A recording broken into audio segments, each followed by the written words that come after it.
taste of your medicine. Cause I'm sick to death of swallowing.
All I got from that fight was a heavy coin purse.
I'm missing something.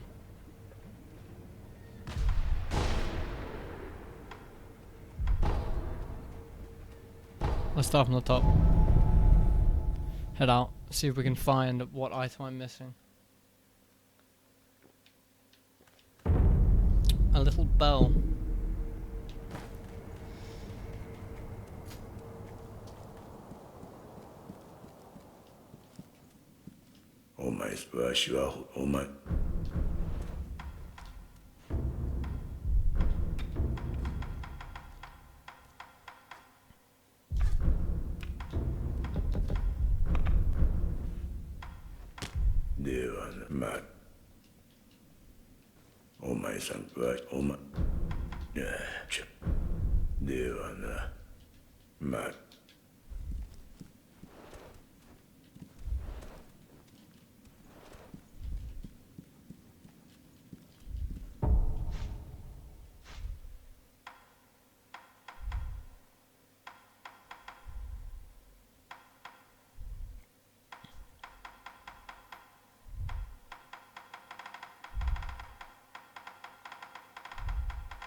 I definitely went there during the early game.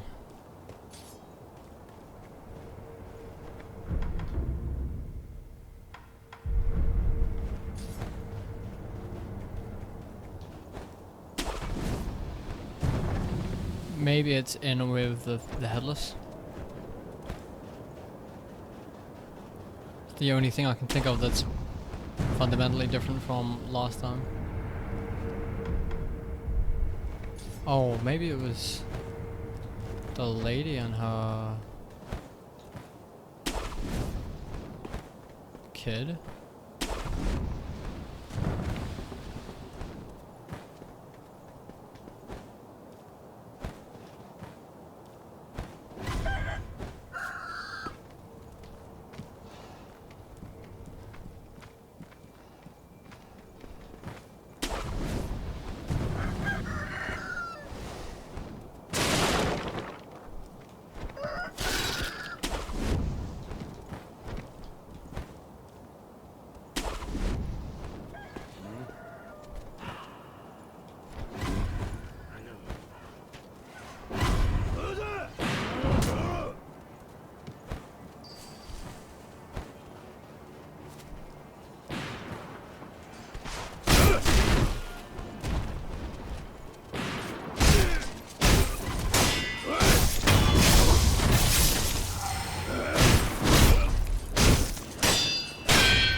おお、せがれよ。なんじゃ、腹でも痛いかの。まあよい。せがれよ。この鈴をそなたに託そう。若様のことを案じ作った守り鈴じゃ。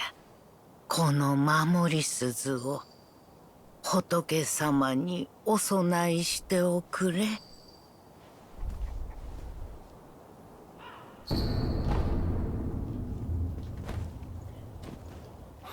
誰ぞ。声。いや、まさかな。御仁、我が名は野上伊之助。平田家の老頭だった。どうかそこのあばら屋の老婆の様子見てやってくれぬか。私の母狂ってしまい、お主の鈴を。そうか、母はその鈴を上ごとのように。先ほどの母の相手を、母はその鈴を上ごとのように。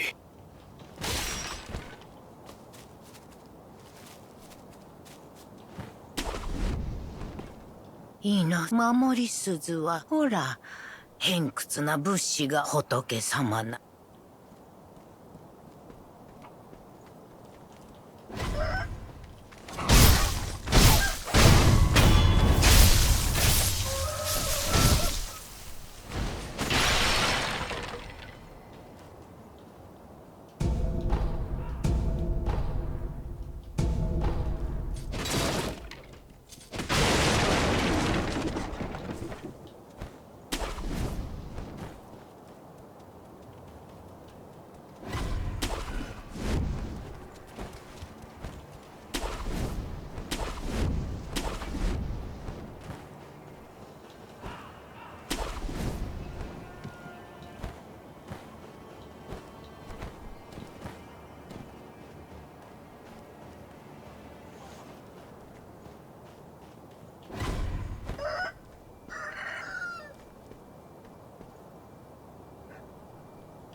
そのことじゃ。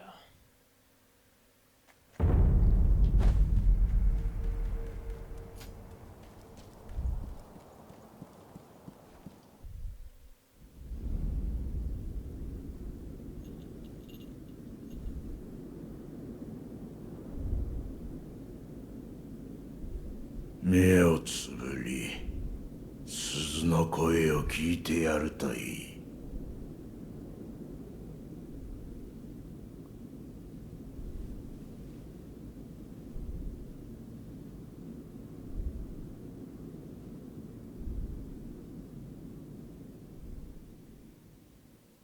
その鈴の音が呼び覚ますじゃろう。眠っちまってるお前さんの古い記憶を。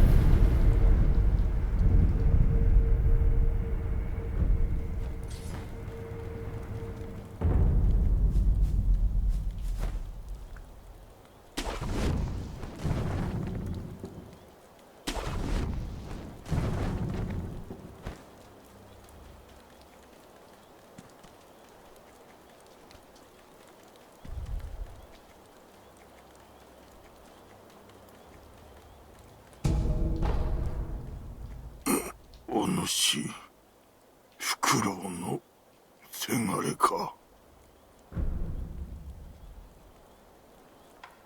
何があった？族どもが平田屋敷に巫女様を。今は幾年だ？何をおかしな。教えてくれ。流泉詣での年であろう。流泉詣3年前か。どういうことだ？仏師殿は古い記憶と言った。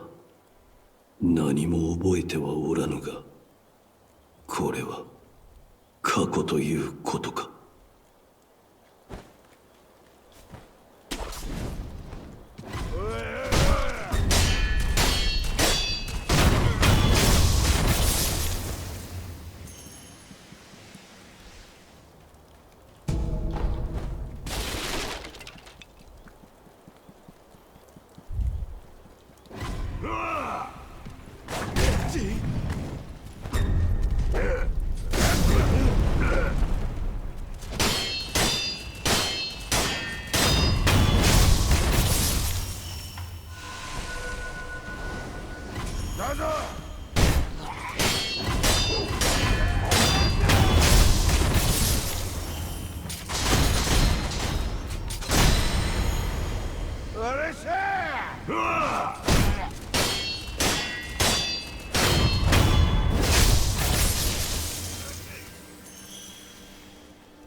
もしお主、恋の鱗を知らんかい。キラキラ光る宝鯉の鱗、それを持てば存分に褒美を取らそうぞ。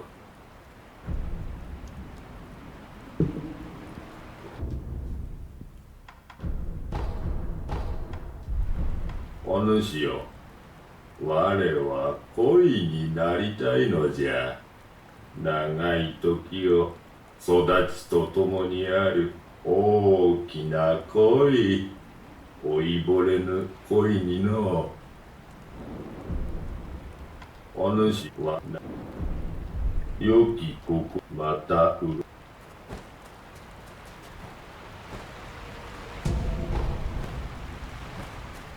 そこのお主も今度は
That was a fuck ton of fucking.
であれば奴らをさん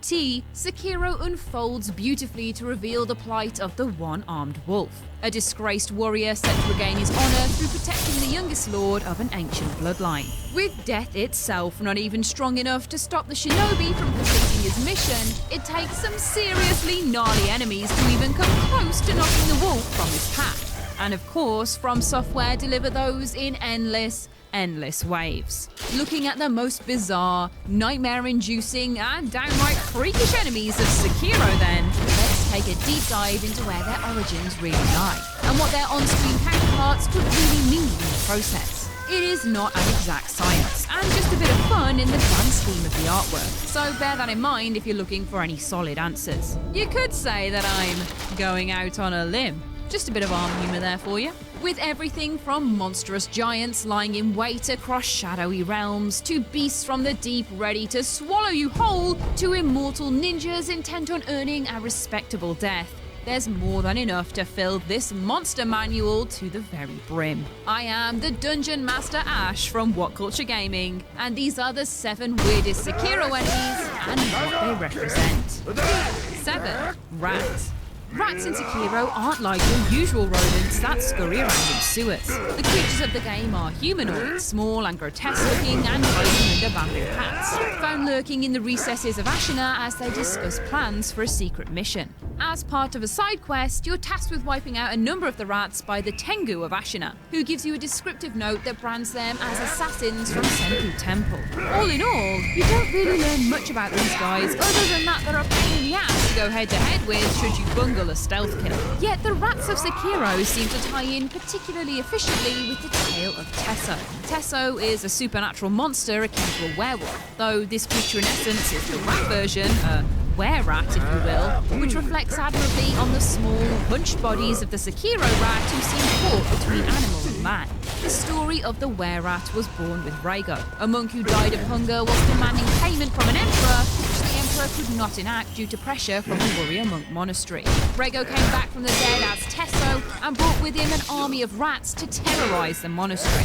cited to have skin as hard as stone and teeth like iron as he razed the place to the ground. Considering how tough Sekiro rats are, as well as their hidden agenda of a fight that they whisper about when eavesdropped on, and that they're described as assassins wielding poisonous blades, and the legend could well have inspired these beasts into gaming existence.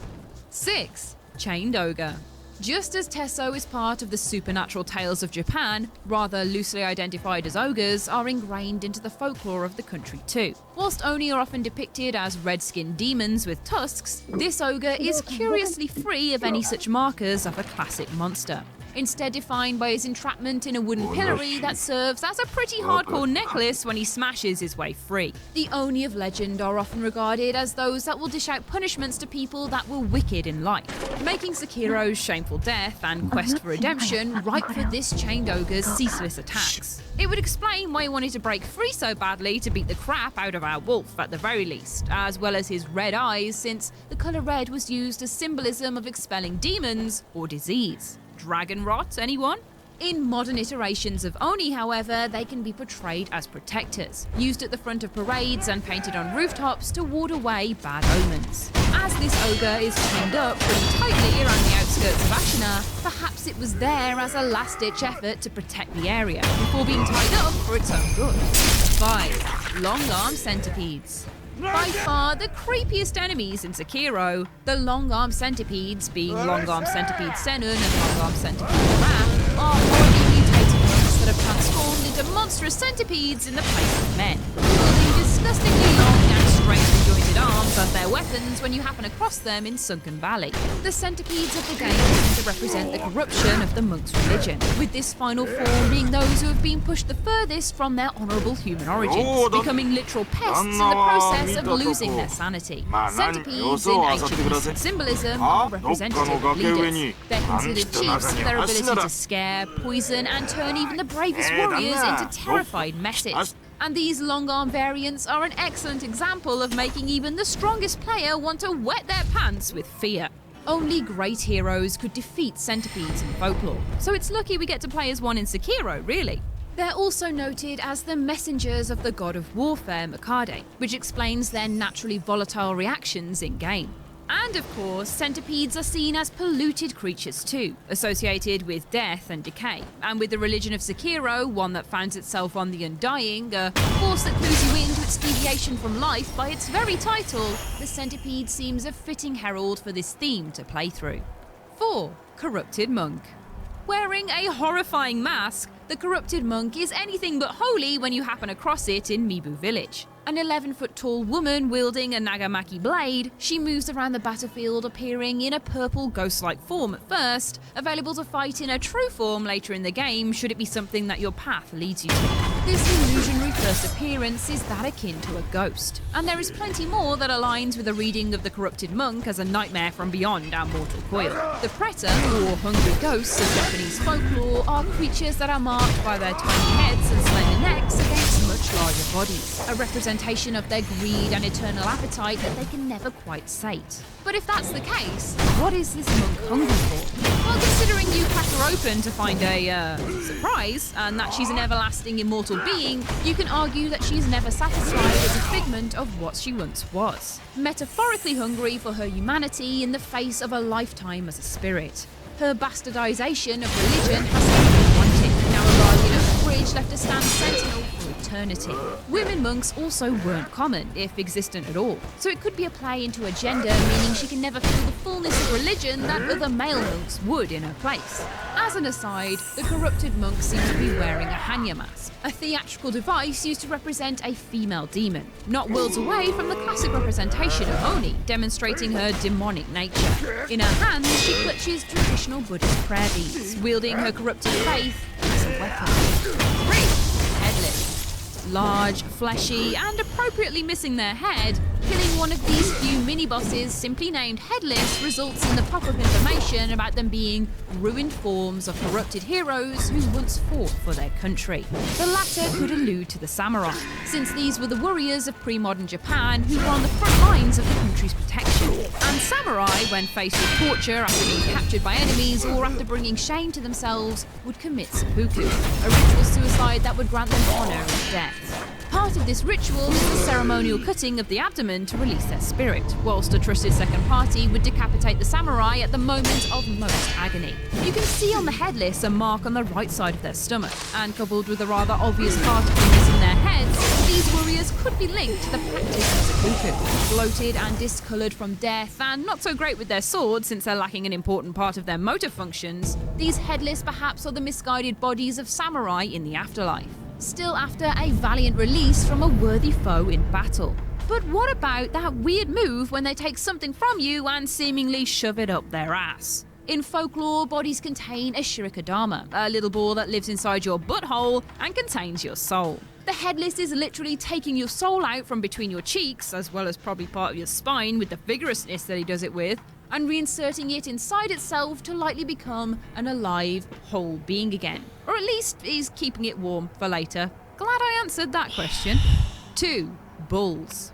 The 2 ginormous bulls of Sekiro are pretty standard in their depiction as raging livestock, with the Sakura bull of the palace adorned with a giant log embellished with magical pink cherry blossoms, and the blazing bull having a sheaf of hay tied onto its head that's on fire either end. Can't really be comfortable, that.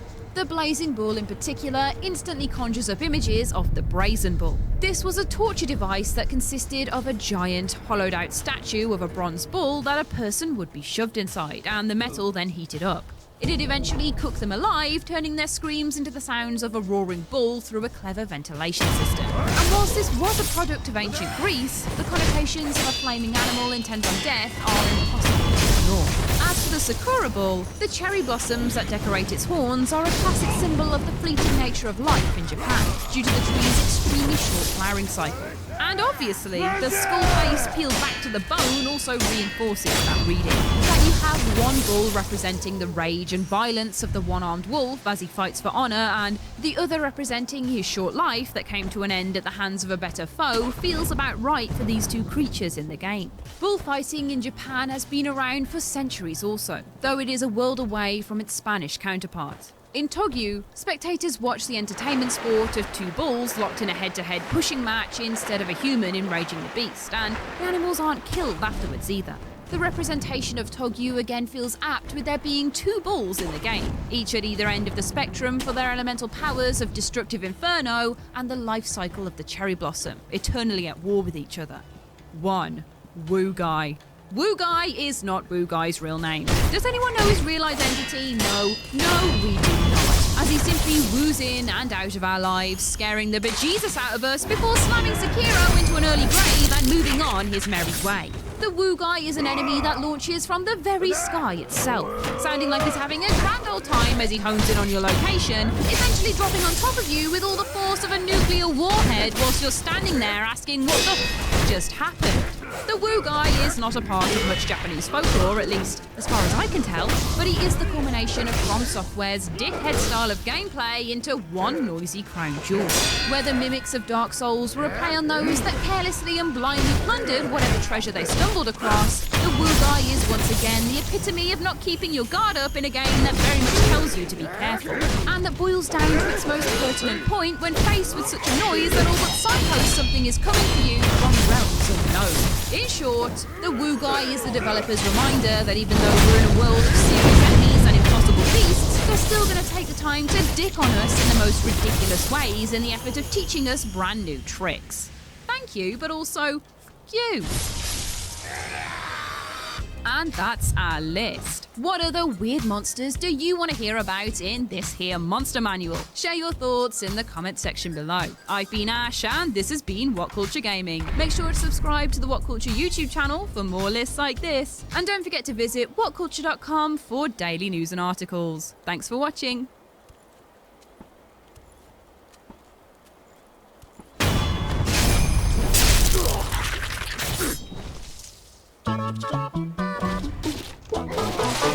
God of War has one of the most beautifully rendered gaming worlds there is on the market. From the glittering waters of the Lake of Nine to the perilous peaks of Jotunheim. Oh, I'm a poet and I didn't know it. In just Midgard alone, players are faced with expansive and detailed scenery that truly makes it feel like we're living in a carefully written tale of Norse mythology.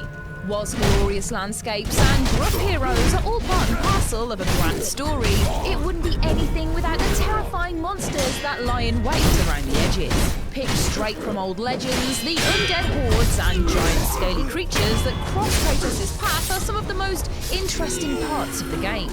Both good for practicing combo moves on and brushing up on your old world knowledge of Norse beasties. Since I have been incessantly pushing this weird enemies title with everything from Silent Hill to Fallout 76 covered on the channel, I'm going to unofficially christen this series the Do you know where the strangest room in Sekiro is? No? Well, it's in Gunfort. Yeah, the Gunfort, inhabited by the Sunken Valley clan. Let me explain. Most players just breeze through the place. This dude here doesn't really give you a lot of time to think or look around. You kill him, you grab the giant fan, you open the door, you move on. The extra curious and attentive ones take a trip down this hole in the floor, find their prayer bead, and they're gone. Let's stop for a moment and actually pay attention. In fact, let's stop a little bit outside of Gunfort, right here. Yeah, I know, you can't even see Gunfort from here. But I want to focus your attention on this dude. This is important. He is the only Sunken Valley clan member who helps defend Ashina Castle. He probably has a story of his own. But, what's important, all the other members of the clan have their guns pointed at Ashina Castle. No, they're not invading or attacking, but they are ready to shoot anything coming their way. The Sunken Valley clan are not allies to Ishin or Ashina clan. We also know that the leaders of the Sunken Valley clan, the Snake Eyes, are descendants of the ancient Okami clan, which seems to be present in every single of my lore videos so far. I mean, this is the third one. There aren't that many. But anyway. The Okami clan waged war against the Ashina clan. We can find Subimaru, the poison blade effective against the Okami, deep inside Ashina Castle, remnant of those times. And the Snake Eyes are descendants of the Okami.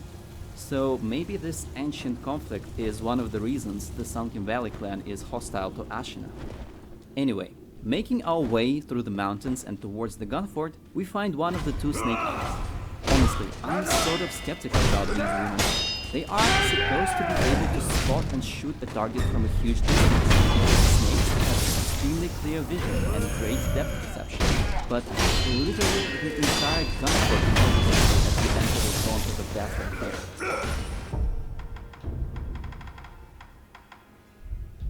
The sniper lady only appears when you're right under her face. Come on, sweetheart. If anyone, you should not be the one called that.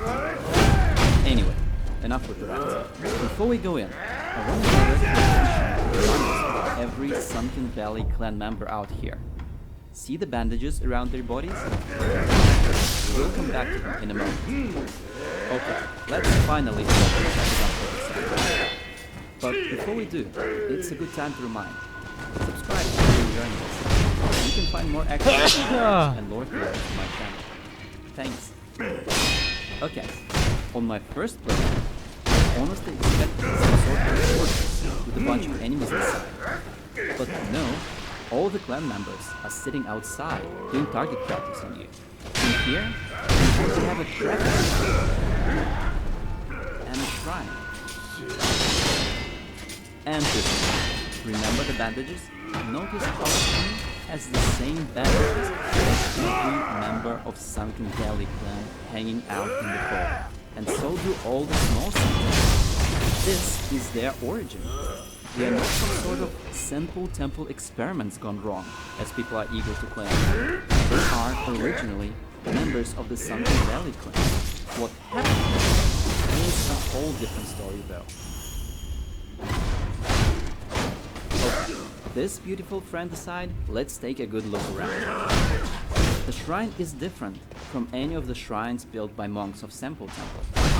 Monks use gold for their shrine statues. This is a wooden statue. It perhaps of an entirely different deity. It's also hard not to notice the snake in the statue's hands. This is similar to one other shrine in the game.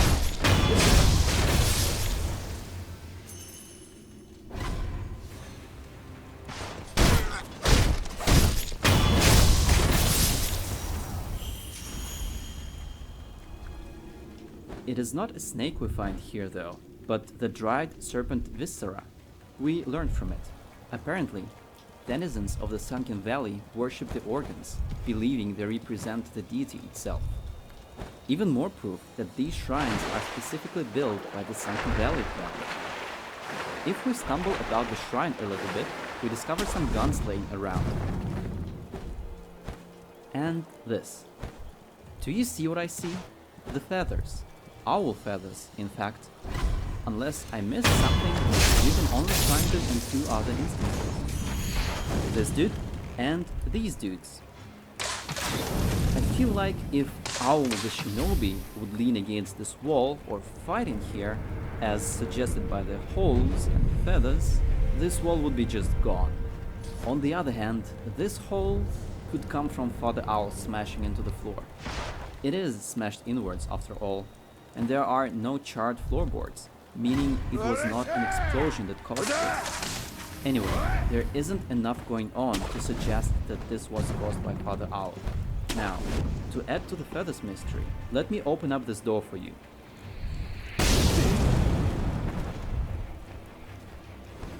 Okay, we're good. See? More feathers. But just to this side of the door. No feathers here. The point is, these were placed here carefully, following a scenario, and right now I have no idea why. Perhaps this very snake was killed by a stray owl. Owls are kind of known to hunt snakes, and some clan member chased that owl away with his gun. He then placed the sacred but dead snake into the arms of the statue. The snake does look like a kid of one of the giant serpents. Another important thing about the statue is this item. Originally, this is the giant fan. Its description states the following. Fanning it creates a large vortex of wind, spiriting away those it catches. Divine abduction through an 8-handed fan. Once is fine, but twice and you will never return. If abducted, we'll head to Mountain Congo. At Senpo Temple, we'll perform virtuous deeds. Now let this sink in a little. This fan is used in a certain ritual. Every monk in Senpo Temple went through this ritual. Because if you use this fan on any monk in Senpo, they vanish and apparently never return. Did all the monks come from the Sunken Valley clan? Or is there another reason why the fan, which is so tightly connected to Senpo Temple, is here? For now, this question remains unanswered, but I'm working on it. Moving to the hole, we find centipedes. Small ones this time. This raises even more questions for me. I could imagine a scenario where some of the Sunken clan witnessed the immortal centipede and went insane. They started eating centipedes themselves, only to be thrown into the closet. At some point, someone from the outside made a hole in the floor and let them out. God, imagine these things crawling under your floorboards. Notice the carefully placed candles, by the way. Or could it be that they made the hole to help centipedes crawl in? I mean, just throwing them into the closet would be way easier, you know?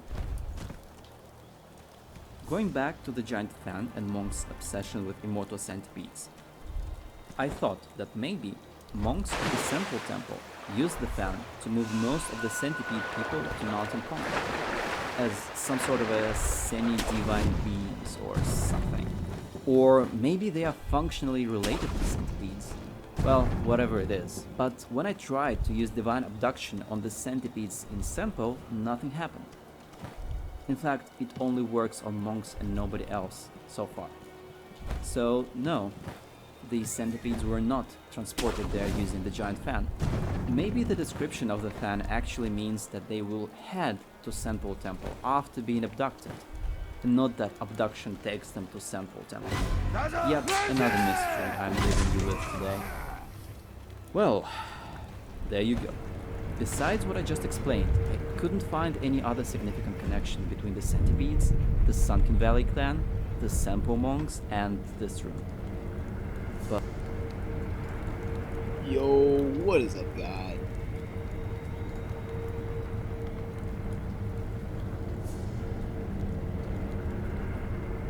This is Floating Passage, a combat art that's given to you by Pot Noble Harunaga, the carved scales vendor to the right of the Hirata Estates bridge. And I bought it so that you don't have to. It's pretty... I'll watch that once I leave.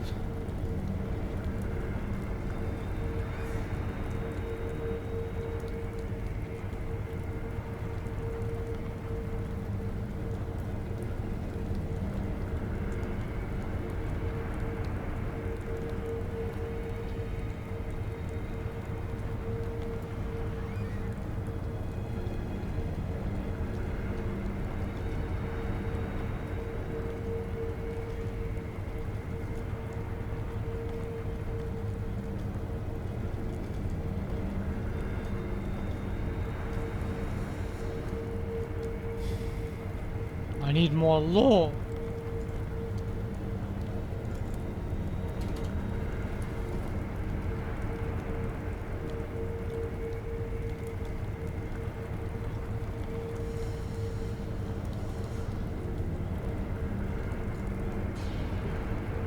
when you enter Sample Temple grounds for the first time, you are warned.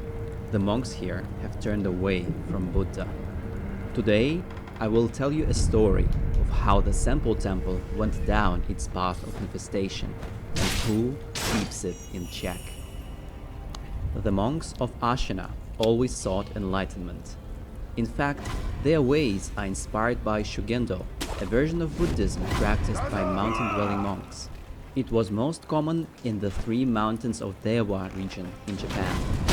Mount Haguro is famous for its 5-story pavilion, which you can find right here in Sempo. Mount Yasam houses a shrine. Perhaps the Danko shrine is a reference to it, despite being seemingly not monk-built.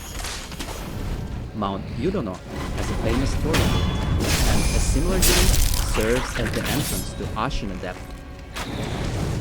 Mount Kongo, where Sample Temple sits, is a real-world place as well, but I cannot find any other references to the name. Nearly every monk is contained within Sample Temple. Once, they used to roam the lands freely. You can find the sugars they made all across Ashina. Some of the things they left behind tell us about their other curious practices.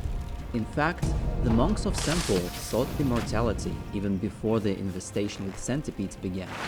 Immortality of sorts. Let me tell you about a real-life practice they followed, which resulted in these. In medieval Japan, practitioners of Shugendo developed a process called Sokushinbutsu. It took 3,000 days to 10 years to complete. It was a form of attaining enlightenment by mummifying oneself alive. Monks would follow a strict, plant-based diet to eliminate all fat in the body while reducing food and liquid intake. They would eventually die in a state of meditation, and their body would be naturally preserved as a mummy, with skin and teeth intact. It would not decay, even without the use of any artificial preservatives. You can find the link to an article below the video. This practice has been followed by Sempo monks for a long time. If you enter the temple in the hidden forest, while it is inhabited by the Mist Noble, you can see the illusion of mummified monks sitting in meditating poses on the floor. There are similar mummies in Sempo Temple, sitting on piles of centipedes, yet seemingly not infested. There is one more pure Sokushinbutsu I could find. When you kill the giant serpent and get over to the other side of the broken bridge, head a little bit inwards. So, based on sugars, this mummy, and the hidden forest temple, it seems like monks of Sempo Temple weren't always confined to its walls. What could have happened? Well, they messed with the wrong man's people. There is a peculiar trait shared by all monks in Senpo. They can be killed by using divine abduction on them. The large fan, which is necessary to create this prosthetic tool, unravels several interesting facts. Divine abduction through an 8-handed fan. Once is fine, twice and he will never return.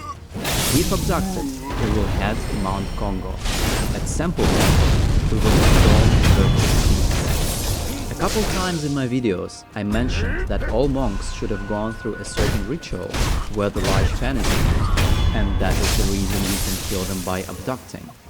Well, I can finally tell you what that ritual is about. First, listen to what Isshin Ashina has to say about the monks.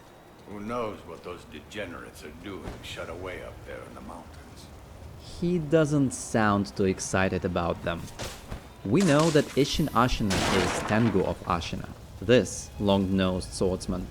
For those who missed this, he gives you the name Sekiro when you meet him as Tengu. That's it. A one-armed wolf. I like it, which means Sekiro. That's what I shall name you. He then calls you Sekiro when you meet him. 不覚を取ったこのわしも置いたものだ手当てはよいこの傷ではもはや助からぬそれより狼よこれを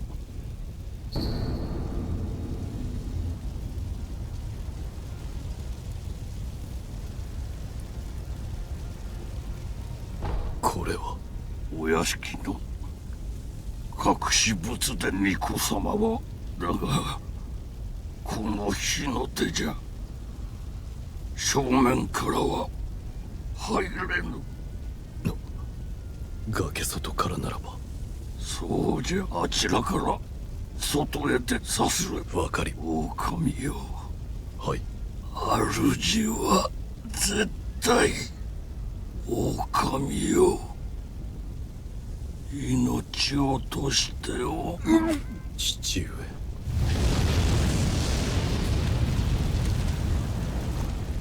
左手へ出て霊園からお任せく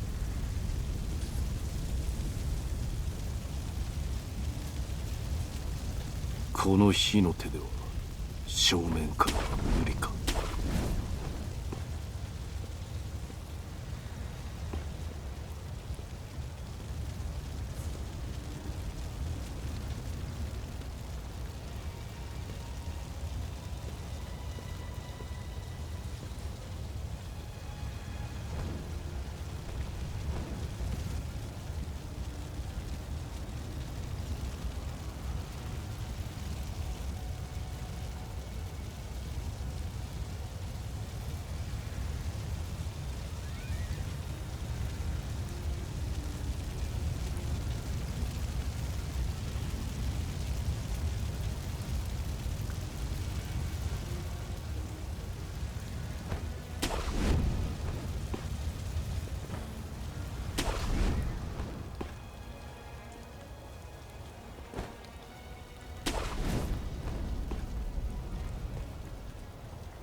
Ah.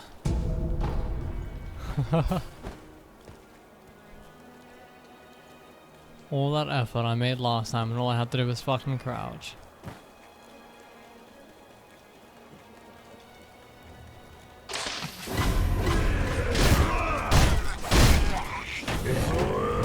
Gaza!